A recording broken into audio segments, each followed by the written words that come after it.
Jeremy Corbyn. Oh, we love talking about Jeremy Corbyn on this show, don't we? Who's the other guy? Owen Smith. Yeah, remember him? They're still battling it out. We'll know this Saturday who the new leader of the Labour Party is. But in any case, Jeremy Corbyn's making quite a pitch this week. He thinks Theresa May is likely to call an early general election. He really says that. He believes that. Other people say not a chance.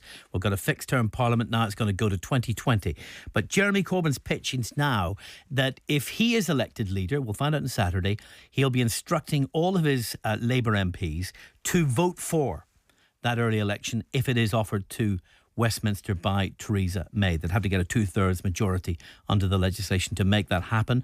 Why do you think he's doing that? Why do you think Jeremy Corbyn is saying bring it on to a general election? Does he really think he could win if he's the new leader? Or is he trying to corral and control and discipline those rebellious MPs and give them something other than him to think about? Phil Kelly is an executive member, committee member with the Northern Ireland Labour Party. Welcome. I know what you think about it. You think he can win. Benjamin Butterworth is here with us, chair of the London Young Labour Group. Welcome back, Benjamin. And I know what you think. You don't think he has a chance of winning? No, I don't think it's particularly likely. If we look at the polls from the past 12 months, he's really struggled. And Jeremy has been the most unpopular leader of the opposition that the polls have ever recorded. And so while I want a Labour government more than anything, I think it's reasonable to look at the evidence and say it's not likely. If you got Jeremy Corbyn as Prime Minister, let's just imagine that, would it be a Labour government? Oh, sorry, what do you mean by that? Would it really be a Labour government? Oh, I see. Or would it be a Corbyn government? Well, Corbyn is Labour, so it would be a Labour government. You know, I would never say to a Labour MP or to another Labour member that they're not truly Labour. Well, that's a good, nice, clean answer, because when Tom Watson, the Deputy Leader, was asked that question on the Today programme today, Phil, he said he has the potential to be a Labour leader. Interesting answer, isn't it? A lot of things that Tom Watson say are interesting, and a lot of them are often unwelcome. Jeremy Corbyn can absolutely win a general election, and it should never be in the language or discourse of the Labour movement to say something is impossible or something is undoable. Everything that the Labour movement was created to do was to deliver the impossible. Votes, universal votes for people, the representation of working people in Parliament, the building of the welfare state, the foundation of the NHS. Every time they say we can't do something, our collective answer should be we can and we will. Do you think Jeremy Corbyn has, Benjamin, this question for you, has clearly in this campaign for the leadership wiped the floor essentially with Owen Smith? I think it'd be reasonable to expect Jeremy Corbyn to win. But the thing that really frustrates me is that there are people in this that are having a battle for the Labour Party. And Owen Smith's pitch was always that this is a battle for a Labour Party in the country. And for me, that's what it's about. So, you know, if Jeremy wins on Saturday, as was likely from the outset, congratulations to him. But he has to win the country, and he has to gain literally 3 or 4 million votes compared to what we got in 2015 and 2010. And when Owen Smith says, 4 days, 5 days, 6 days to save Labour, Benjamin, that kind of goes to the heart of what I was asking you earlier. If you think Jeremy Corbyn would actually be a Labour Prime Minister, from what Owen Smith is saying, I'm not sure he would say that. So I think the point of saving Labour isn't to say that Jeremy Corbyn wouldn't lead a Labour government if he got a government. The fact is that if we lost 70 to 80 Labour MPs, which is what the polling is showing would happen quite consistently, well, then the Labour Party would be so much smaller and so much weaker and so much less able to offer its vision, that would it really be a Labour Party at all when it's shrunk to that size? And I think that's what it's getting at, and that's the worry. We'd also have, Neil Kinnock saying, a Labour Party, Phil, that is unelectable again in his lifetime, he thinks. I would take no lessons from Neil Kinnock, who's a master in failure, political failure, a man that decimated Labour, lobotomised it as a political party. Well, you could say that, or that he turned the juggernaut in the direction of success eventually. Yeah, well, he turned it into a party that represented billionaires and not the millions of people. That he didn't get elected, but he made it Corbyn electable. That's what they say. To what end? To a Labour Party that stood for the kind of principles of Blair, which ultimately ended up in electoral failure and the loss of Scotland. 40 seats lost at the last general election in Scotland. What I would say this, Benjamin, is that you're saying, Owen Smith is the unity candidate, a man who took part in orchestrated treachery. The Labour Party is not at its best when it becomes a Tory cover band or a Blair tribute act. That we as an opposition must stop mimicking the government of the day and stand on real Labour values, the kind of values that will resonate with the general population, with the millions of people who were left behind by Blair's revolution and then by Cameron's coalition disaster, and really motivate the people who the politics has stopped talking to.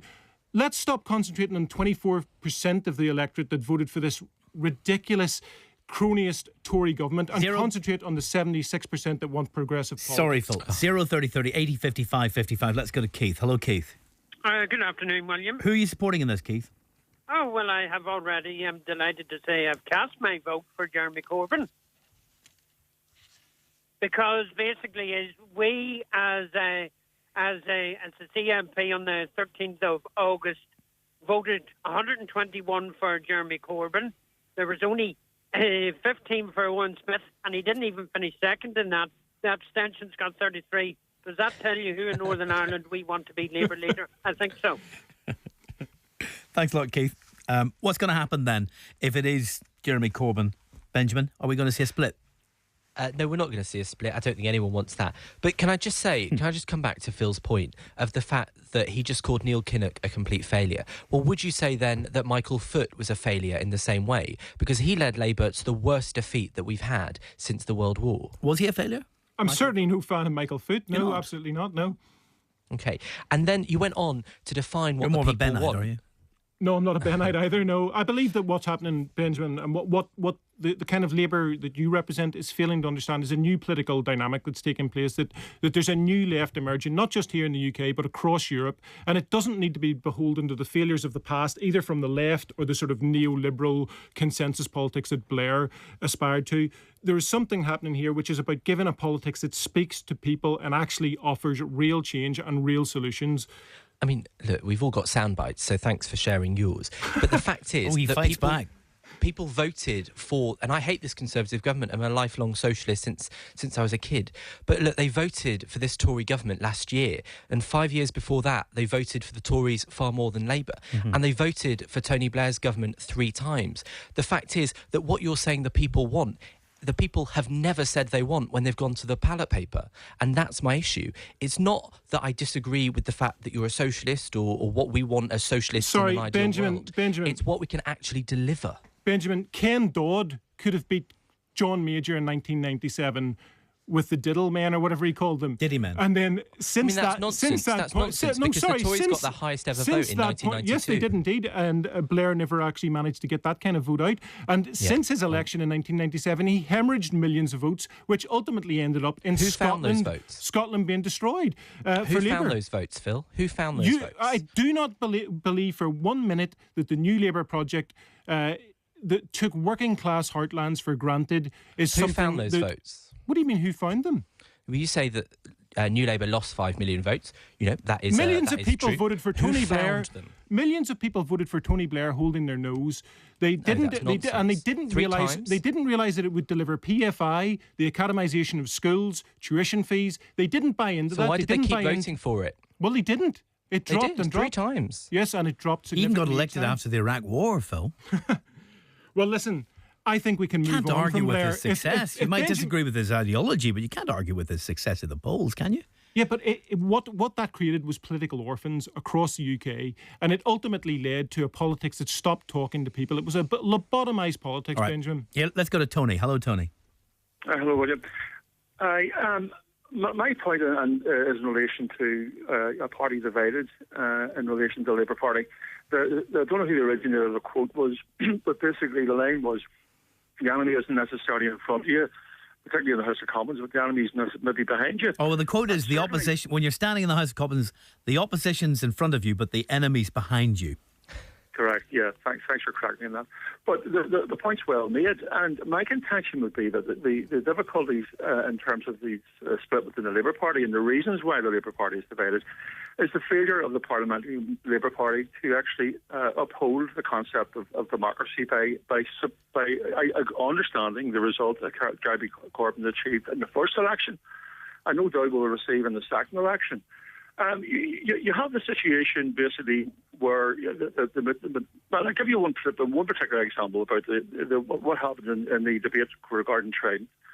Jeremy Corbyn got up to put his position, which was of opposition to Trident and the nuclear deterrent, and he was basically heckled, but in front of him and behind him. However, when Hilary Benn got up to speak, he was heard in total silence. So you have basically both the opposition and the government in support of Owen Smith in reality in terms of this leadership election. Jeremy Corbyn, what more does the man have to do to prove that he has the support of the overwhelming membership of the Labour Party?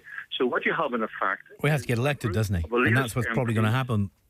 Sorry, but you have a group of elitist MPs who are saying, okay, you've had results. Let's assume that Jeremy Corbyn gets an overwhelming victory. That's the result. But it doesn't matter what these 300,000 or 400,000 members have said. We know better than you do. Tony, thank you very much. I'm conscious that you're describing all these MPs who are against Jeremy Corbyn as elitist, and it's not fair, is it, to put every MP who has a problem with Jeremy Corbyn in the same basket as if they all went to Eton and got a degree from Oxford. Not true. It's not true. Final question for you on this, Benjamin. Mm-hmm. If Jeremy Corbyn is unable to get elected in the general population, though he's terribly popular, of course, within the Labour Party, the new Labour Party, isn't that partly down to people like you, who talk him down so much, who have generated a narrative that he's unelected in the general population and have therefore made him unelectable? I think it's very reasonable to say that a disunited party is a party that won't win. And there are definitely Labour MPs in the past year that haven't put their effort into keeping quiet and trying to look unified. That's a totally fair criticism of people on my side. However, they were trying to speak truth to power, something Jeremy has done for 30 years. I just hope that if there is a general election next year, that we can give it our all and try and stem the losses that seem inevitable at this stage. Having already put that rhetoric out of how unelectable, how dangerous, how appalling Jeremy Corbyn is, it'll all come back to haunt you. I mean, people vote for their individual member of parliament, so I do think there's something to be said for people that aren't likely to vote for Corbyn but see their local Labour MP as being a bit different. That may well make them more likely to vote for them, and of course that leads to more Labour MPs in Parliament. So there is some logic to it, but I totally agree that being disunited isn't helpful. Do you think it's all going to hold together, Phil? It's much bigger than Corbyn or Blair, who was spoken a lot about today. It's about building a movement with a politics that speaks to people. That's what it's about. Write that one down. Is that another soundbite? He did too. He's got a wee notebook.